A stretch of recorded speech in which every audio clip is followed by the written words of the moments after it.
नमस्कार, यह है इंडिया एट 9।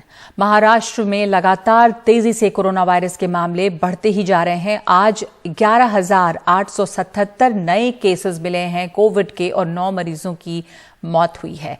महाराष्ट्र में इसके अलावा आज कोविड के वेरिएंट ओमिक्रॉन के 50 नए मामले आए हैं। अब ओमिक्रॉन के कुल केसेस महाराष्ट्र में 510 हैं। मुंबई में आज 8,063 नए कोरोना के मामले आए। राहत की बात यह रही कि आज कोरोना से किसी की मौत नहीं हुई है। मुंबई में शनिवार के मुकाबले मामलों में 27% का इजाफा हुआ है। कल 6,347 केस मिले थे और आज 503 लोगों को अस्पताल में भर्ती कराया गया है, जिनमें से 56 मरीजों को ही ऑक्सीजन की जरूरत पड़ी है।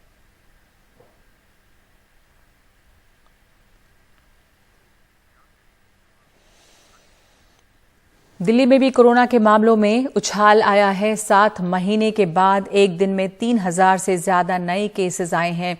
आज कुल 3,194 नए कोरोना के मामले सामने आए हैं और संक्रमण की दर बढ़ के 4.59% हो गई है। 24 घंटे में 1,156 मरीज ठीक भी हुए हैं। कोरोना के सक्रिय केसेस 8,397 हैं। दिल्ली में कल 2,716 कोरोना मामले मिले थे। अस्पतालों में अब तक 307 लोग भर्ती हैं।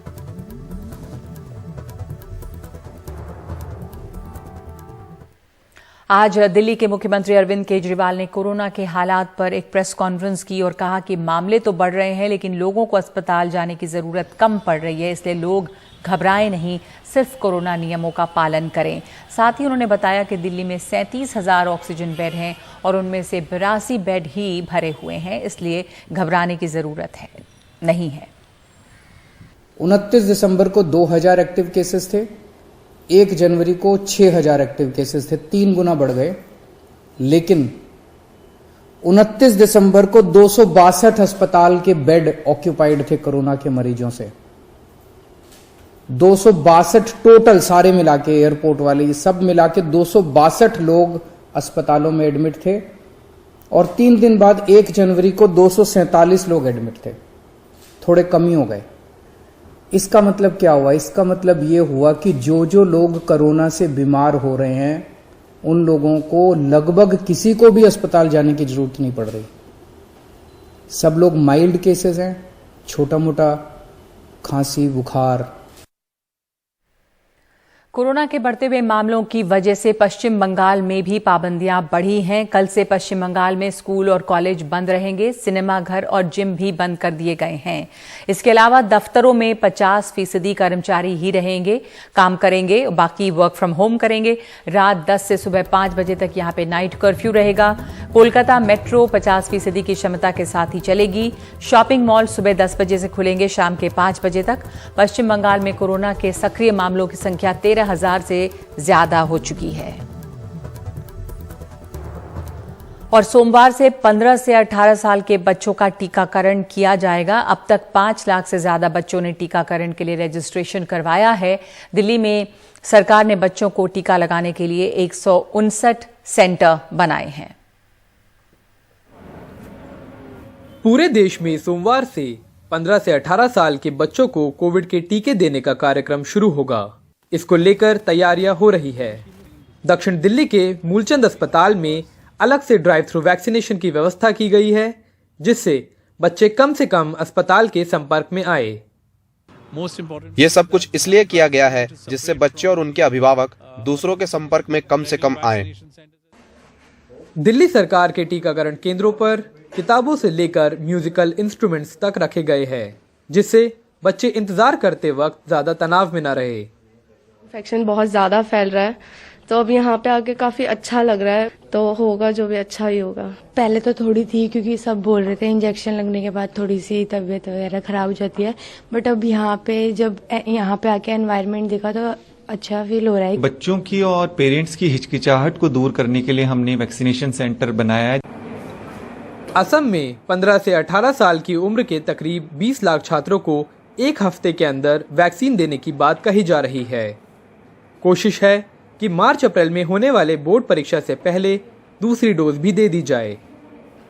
going to appear class. 15 साल से अधिक उम्र के बच्चों के लिए टीकाकरण शुरू करना बहुत जरूरी कदम है। मेरी बेटी 10वीं क्लास में पढ़ती है। मैं उम्मीद करती हूँ कि बोर्ड परीक्षा से पहले उसे टीके लग जाएंगे। हमें मीडिया और विज्ञापन से पता चला है कि टीकाकरण स्कूलों में होगा। हालांकि अभी उसके स्कूल की तरफ से नहीं बताया गया है कि कब से टीकाकरण शुरू होगा। देश में तकरीबन 8 करोड़ ऐसे बच्चे हैं जो 15 से 18 साल के आयु वर्ग के बीच में आते हैं और कल से जब इनका वैक्सीनेशन शुरू हो जाएगा तो उसके बाद वैक्सीन के साथ ये आयु वर्ग भी अब कोविड-19 के खिलाफ ज्यादा सुरक्षित हो जाएगा। लेकिन जिस तरह से ओमिक्रॉन के केसेस बढ़ रहे हैं उसको देखते हुए हैंड हाइजीन, सोशल डिस्टेंसिंग और मास्क एटिकेट उतना ही जरूरी है जितना कि पहले था, ताकि हम कोविड-19 को जल्द से जल्द हरा सके। कैमरा पर्सन मोहम्मद मुरसलीन के साथ मैं अक्षय डोंगरे, एनडीटीवी इंडिया। एक तरफ कोरोना का खतरा बढ़ रहा है, दूसरी तरफ लोग लापरवाही से बाज नहीं आ रहे हैं। जगह जगह पर काफी भीड़ देखी जा रही है। नए साल के मौके पर आगरा में ताजमहल देखने के लिए लोगों की भीड़ उमड़ रही है। फतेहपुर सीकरी जैसे दूसरे ऐतिहासिक स्थलों पर भी कुछ ऐसा ही हाल नजर आया। ताजमहल देखने के लिए तो इतने ज्यादा लोग पहुंच गए कि उनको नियम कायदों में रखना बहुत मुश्किल हो रहा था। इतनी बड़ी तादाद ऐसे लोगों की भी थी यहाँ पे जिन्होंने मास्क भी नहीं लगाया था।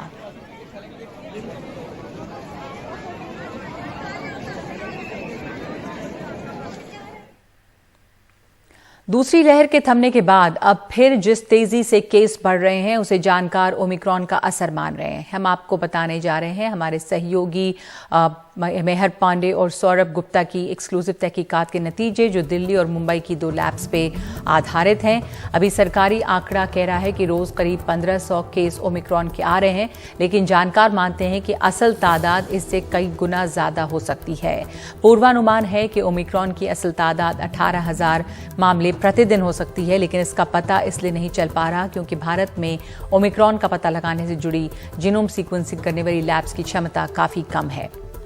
पश्चिमी देशों में तो ओमिक्रॉन के केस भयानक तेजी से बढ़े हैं। अमेरिका में सबसे ज्यादा। जानकारों का मानना है कि वहां कोरोना के ताजा मामलों में 90% केस ओमिक्रॉन के हो सकते हैं, यानी करीब 10 लाख केस रोजाना वहां ओमिक्रॉन के हो सकते हैं। ये जानकारों का पूर्वानुमान है। भारत में भी कोरोना के कुल मामलों में ओमिक्रॉन के केस बहुत तेजी से बढ़े हैं। अगर आप पिछले कुछ हफ्तों की तुलना करें तो आपको इसका अंदाजा हो जाएगा।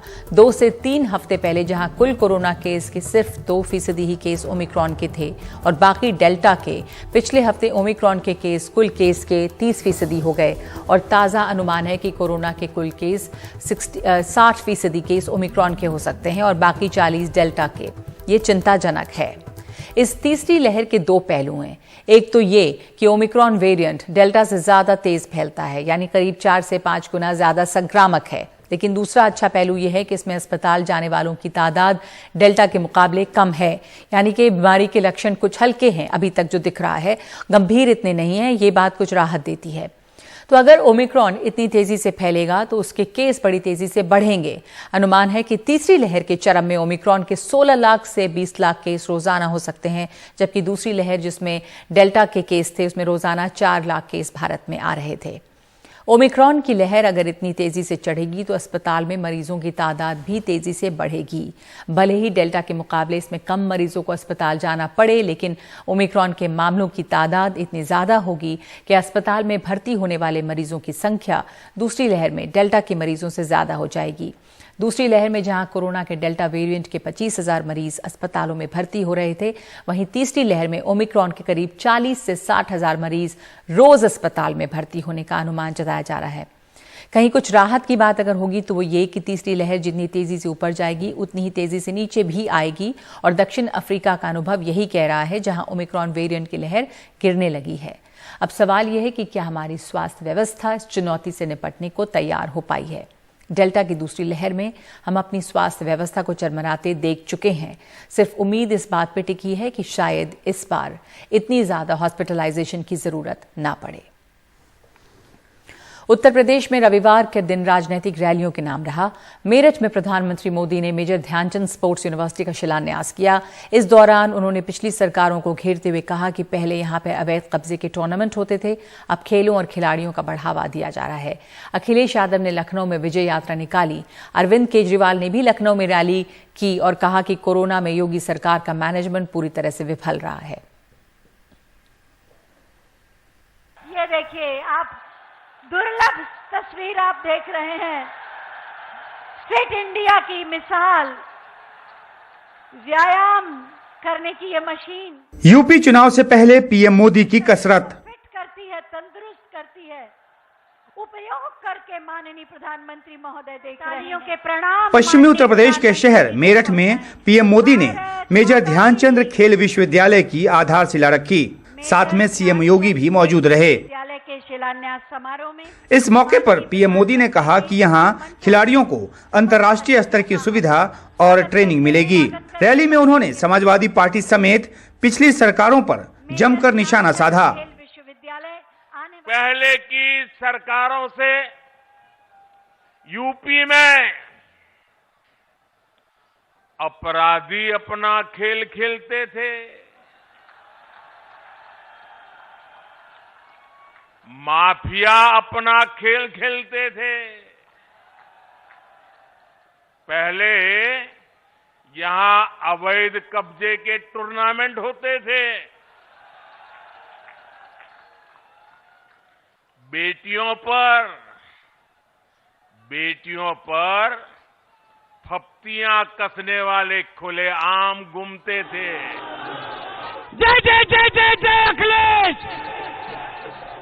जय जय जय जय जय अखिलेश। उधर लखनऊ में समाजवादी पार्टी ने रैली की, जिसे ब्राह्मण विजय रथ यात्रा का नाम दिया गया। सपा को मुख्य तौर पर यादव और मुसलमानों की पार्टी कहा जाता है। जो बदलाव ना चाहता, अखिलेश यादव की कोशिश ब्राह्मणों को भी बड़े पैमाने पर पार्टी से जोड़ने की है। अपने एमएलसी पम्मी जैन के यहां पड़े छापे को अखिलेश यादव ने मोदी सरकार के अल्पसंख्यक विरोध से जोड़ दिया। पहले गलत जैन के यहाँ चले गए और अपनी बदनामी बचाने के लिए, अपनी शर्म को खत्म करने के लिए, और जो उनका गलत फैसला था उसकी भरपाई के लिए फिर जाकर के छापा मारा है। और छापा इसलिए मार रहे हैं क्योंकि वो अल्पसंख्यक समाज के आते हैं।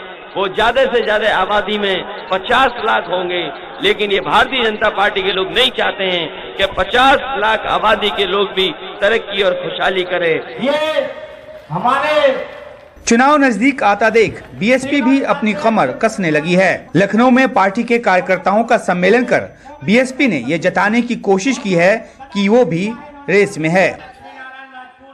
2012 से 17 के बीच में सबने सरकार देखी, कैसी सरकार चली। समाजवादी पार्टी की सरकार जब जब आती है उत्तर प्रदेश में, आते ही एक तूफान मच जाता है। और कैसा तूफान मचता है कि चारों तरफ लूट मार, डकैती, फिरौती, फिर लोगों के बलात्कार और दंगे फसाद, हर चीज शुरू हो जाती है। पूरे के पूरे उत्तर प्रदेश में जैसे ही वहां पर शपथ ग्रहण होता है, उसी के साथ साथ में ये सब चीजें शुरू हो जाती हैं। यूपी चुनाव में अपनी उपस्थिति दर्ज कराने की कोशिश कर रही आम आदमी पार्टी की लखनऊ में जनसभा हुई। अरविंद केजरीवाल ने योगी सरकार पर जनता का पैसा फूंकने का आरोप लगाया। अरविंद केजरीवाल जी पार्टी के राष्ट्रीय संयोजक। आज पूरी दिल्ली में मैंने काउंट करवाए, दिल्ली सरकार के 106 होर्डिंग लगे हुए हैं और योगी जी के 850 होर्डिंग लगे हुए हैं। कई बार तो मेरे को लगता है ये पता नहीं उत्तर प्रदेश का चुनाव लड़ रहे हैं कि दिल्ली का चुनाव लड़ रहे हैं। तो दोस्तों, इन्होंने आपकी खून पसीने की कमाई का पैसा जो आप टैक्स के रूप में देते हो, करोड़ों करोड़ों रुपए फूंक दिया इन्होंने इश्तिहार में, इश्तिहारबाजी में। रविवार को कांग्रेस की कोई रैली तो नहीं हुई, अलबत्ता पार्टी ने प्रेस कॉन्फ्रेंसों के जरिए योगी सरकार को निशाने पर लेने की कोशिश की। चुनाव की तारीख के ऐलान के लिए सबकी नजर चुनाव आयोग की तरफ है। इस बीच सभी पार्टियों ने यूपी के महाभारत में अपनी जीत की बिसात बिछानी शुरू कर दी है। Umashankar Singh, NDTV India. Social media पर बुल्ली बाई ऐप के जरिए मुस्लिम महिलाओं के फोटो अपलोड कर बोली लगाई जा रही है, भद्दे कमेंट किए जा रहे हैं। शिवसेना की सांसद प्रियंका चतुर्वेदी ने शनिवार को कहा कि होस्टिंग प्लेटफॉर्म गिटहब का इस्तेमाल करते हुए सैकड़ों मुस्लिम महिलाओं की तस्वीरें एक ऐप पर अपलोड की गईं। उन्होंने दोषियों के खिलाफ जल्द से जल्द कार्रवाई करने की मांग की है। ओवैसी ने भी इस पर ट्वीट किया है और इसे घिनौना बताते हुए कहा है कि प्रशासन की निष्क्रियता ने ऐसे अपराधियों को बेशर्म बना दिया है। पुलिस ने केस दर्ज कर अब जांच शुरू की है। दिल्ली पुलिस ने social media app Bulli Bai के खिलाफ आईपीसी की धारा 509 के तहत केस दर्ज कर लिया है। इस ऐप के खिलाफ एक महिला पत्रकार ने शिकायत दी थी। दरअसल इस ऐप पर महिला पत्रकार की तस्वीर अपलोड कर उस पर अभद्र कमेंट्स किए जा रहे थे। अब सोशल मीडिया पर इस ऐप को जमकर ट्रोल किया जा रहा है। आरोप है कि इस ऐप पर कई चर्चित मुस्लिम महिलाओं की तस्वीरें अपलोड की गयी, उन पर अभद्र टिप्पणी की जा रही है। इन तस्वीरों को आपत्तिजनक कंटेंट के साथ सोशल मीडिया पर शेयर किया जा रहा है। मुस्लिम महिलाओं के ऊपर बोलियां लगाई जा रही हैं, ये घटना लगातार बार बार हो रही है। तो दिल्ली पुलिस ने खुद ही इस मामले पे संज्ञान लिया, जिसके बाद मैंने एक कंप्लेंट दिल्ली पुलिस के साइबर सेल में डाली, जिसके बेसिस पे आज एक एफआईआर दर्ज की गई है। और आगे मुझे लगता है अगर इस पे सख्त कार्रवाई नहीं होती है तो आगे भी आता रहेगा। जानकारी के मुताबिक बुल्ली बाई ऐप को गिटहब पर बनाया गया है। यह एक होस्टिंग प्लेटफॉर्म है जहां पर ओपन सोर्स कोड का भंडार रहता है। इससे पहले 2020 में इसी गिटहब प्लेटफॉर्म पर सुल्ली डील्स ऐप आया था। इस ऐप के जरिए भी वैसा ही किया जा रहा था जैसे बुल्ली बाई ऐप के जरिए किया जा रहा है। तब दिल्ली पुलिस और यूपी पुलिस ने केस दर्ज किए थे।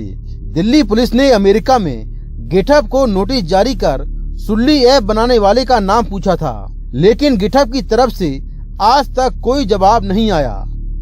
वोकल वुमेन टारगेट हुई थी एक एप्लीकेशन पर, जिसपे एक find your Sulli of the day, एक तरह का एक ऑक्शन था। उस पे मैं भी थी और अराउंड 83 लड़कियां और थीं। 6 महीने पहले ही हम लोगों ने अलग अलग जगहों पे एफआईआर किया था और उसका कोई एक्शन अभी तक नहीं लिया गया है उसके अगेंस्ट। 6 महीने बाद एग्जैक्टली एक और एप्लीकेशन है बुल्ली डील्स इस बार, और मेरा मानना यह है कि अगर 6 महीने पहले इसके ऊपर कार्रवाई करी जाती, एक्शन लिया जाता, तो किसी की हिम्मत नहीं थी कि वो फिर से ये कर सके। वहीं इस मामले को लेकर शिवसेना सांसद प्रियंका चतुर्वेदी ने मुंबई पुलिस को पत्र लिखकर कड़ी कार्रवाई करने की मांग की है। आज हमने 1 जनवरी को फिर से ऐसा एक साइट देखा। मैंने मुंबई पुलिस को, क्योंकि कुछ महिलाएं जो टारगेट हुई हैं वो मुंबई से होती हैं, तो मैंने मुंबई पुलिस कमिश्नर को भी इस बारे में कहा है। Mumbai police will be investigating it. मैं स्वयं गृह मंत्री जी को पत्र लिखकर इन पे कार्रवाई करने की मांग करूंगा और मुकदमा दर्ज करके जो लोग इसके पीछे हैं, वो चाहे कितने बड़े क्यों ना हो, क्यों ही उसका कोई पॉलिटिकल अटैचमेंट क्यों ना हो, सभी लोगों पे कार्रवाई करने के लिए हम पूरी तरह से गृह मंत्रालय के माध्यम से प्रयास करेंगे। इस मामले में आईटी मंत्री अश्विनी वैष्णव ने ट्वीट किया कि गिटहब ने सुबह ही यूजर को ब्लॉक करने की पुष्टि की है। सीईआरटी और पुलिस प्रशासन इस मामले पर आगे की कार्रवाई कर रहे हैं। उन्होंने एक ट्वीट किया कि भारत सरकार इस मामले में दिल्ली और मुंबई पुलिस के साथ मिलकर काम कर रही है।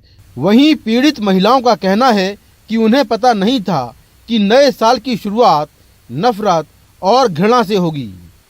भारत सरकार के कहने पर गिटहब ने बुल्ली बाई ऐप के यूजर को तो ब्लॉक कर दिया है, लेकिन 2020 से गिटहब ने ये नहीं बताया कि आखिर इस तरह के ऐप कौन बना रहा है, और जब तक ये जानकारी नहीं मिलती तब तक पुलिस अपनी जांच को शायद ही आगे बढ़ा पाए। नई दिल्ली से कैमरामैन अशोक महाले के साथ मैं मुकेश सिंह, एनडीटीवी इंडिया।